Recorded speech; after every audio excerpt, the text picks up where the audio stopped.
آپ کے سامنے اظہار خیال فرما رہے تھے محترم جناب قاری محمد عارف رشید صاحب حفظہ اللہ تعالی۔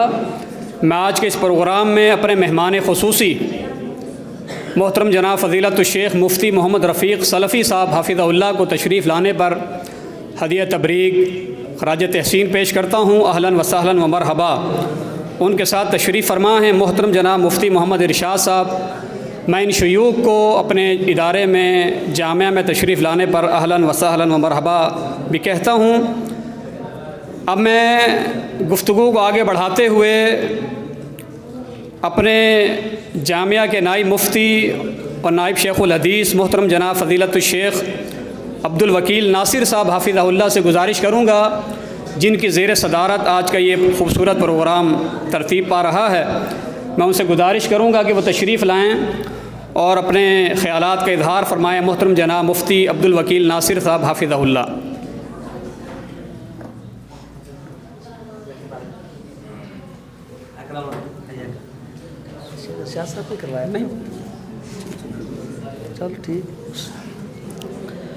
السلام علیکم ورحمۃ اللہ وبرکاتہ۔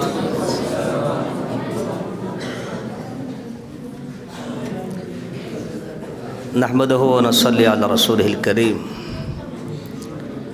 وعلی آلہ وصحبہ اجمعین، وبعد، اعوذ باللہ من الشیطان الرجیم۔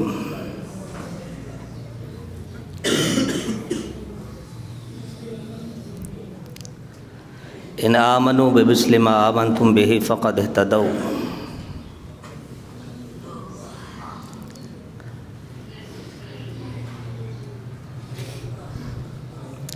ہمارا آج کا یہ پروگرام جو کہ ہمارے طلباء کا اسبوعی اجلاس کا آخری پروگرام اور ماہانہ پروگرام کہلاتا ہے۔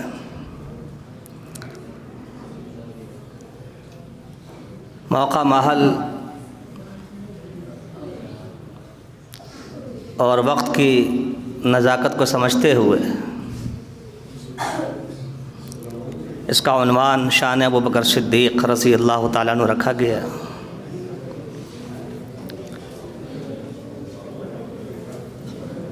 ہمارے آج کے خصوصی خطیب معزز مہمان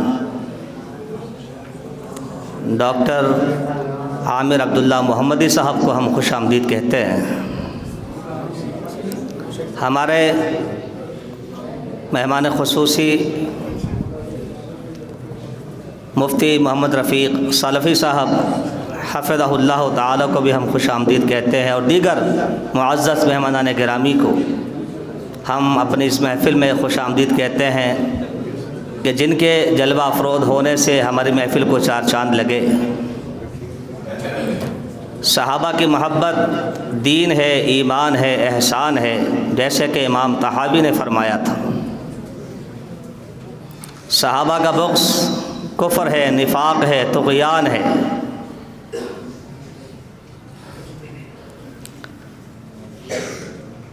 پوری انسانیت کے لیے صحابہ معیار ایمان ہے۔ ایک شخص معیار کو ٹھکرا دے، پیمانے کو ٹھکرا دے، وہ اپنے آپ کو کہاں تولے گا، کس میزان پہ رکھ کر اپنی حقانیت کو ثابت کر سکے گا۔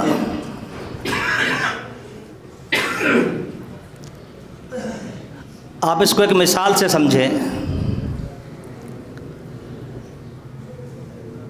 کہ آپ کے ہاں کرنسی کو، نوٹ کو اصلی اور کھرا ثابت کرنے کے لیے ایک معیار مقرر ہے، ایک مشین آپ کو دے دی گئی۔ شہد کو خالص ثابت کرنے کے لیے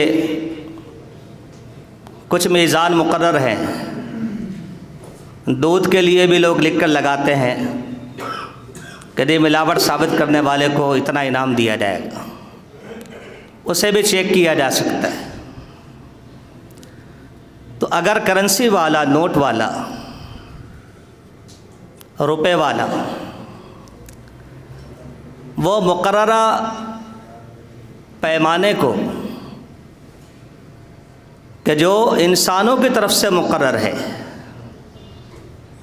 حکومت وقت کی طرف سے مقرر ہے، یا عوام الناس کی اصطلاح میں مقرر ہے، اس پیمانے کو، اس معیار کو، میزان کو ماننے سے انکار کر دے تو بالاتفاق کہا جائے گا کہ اس کی کرنسی کھوٹی ہے۔ اور اگر وہ معیار کو مان لے مگر اپنی کرنسی کو وہاں پیش نہ کرے کہ اسے صحیح ہونے کی سند مل سکے، تو ساری دنیا سمجھ جائے گی کہ اس کی یہ کرنسی جعلی ہے۔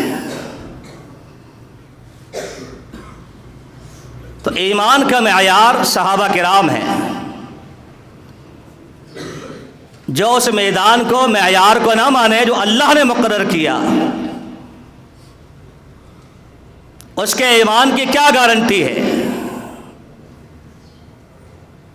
معیار ایمان مان لے اور اپنا ایمان ویسا نہ بنائے